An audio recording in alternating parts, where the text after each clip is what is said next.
Une lumière brille au loin. Une lumière qui éclaire le chemin de ceux qui aspirent à redécouvrir la grandeur, la sagesse et la force des héros d'antan.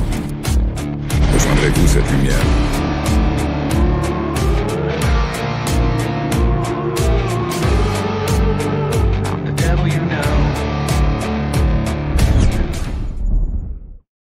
Salut à vous, guerriers de la connaissance, bienvenue sur Charisma Lore, où la mythologie grecque devient le socle de notre développement personnel masculin.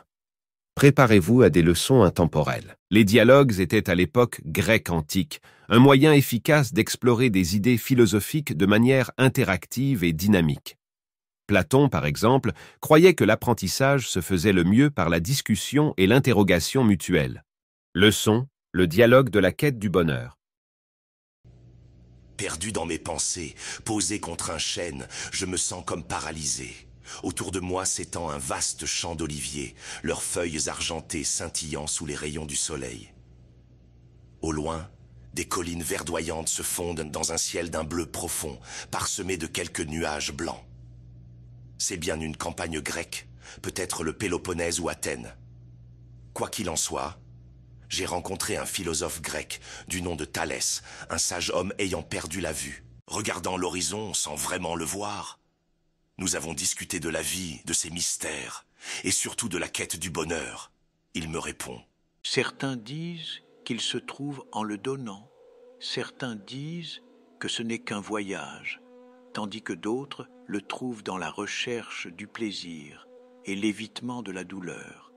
Alors, plein de doutes, je me suis tourné vers ce vieil homme et lui ai demandé « Quelle est votre réponse à cette question ?» Vêtu d'un tribon antique, dos contre le même arbre que moi, il me rétorqua « Nous sommes dans un monde affligé. Rien que de l'entendre m'attriste. Si je devais le voir, je ne le supporterais pas. Donne trop à un homme, il te volera. Donnant pas assez, il te méprisera. Trouve le juste équilibre et il te respectera. Regarde autour de toi, vois-tu ces oliviers majestueux, leurs branches tendues vers le ciel, ancrées dans le sol de cette terre ancestrale? Ils ne recherchent pas le bonheur dans la richesse matérielle ou la reconnaissance des autres. Leur bonheur réside dans leur existence même, dans le fait d'être ce qu'ils sont, de croître et de s'épanouir selon leur nature. Je regardais autour de moi, absorbé par la tranquillité de ce paysage. Les rayons du soleil caressaient ma peau et une brise légère soufflait à travers les feuilles des oliviers. C'était comme si le monde entier s'était figé dans un instant de paix parfait. Quand soudain,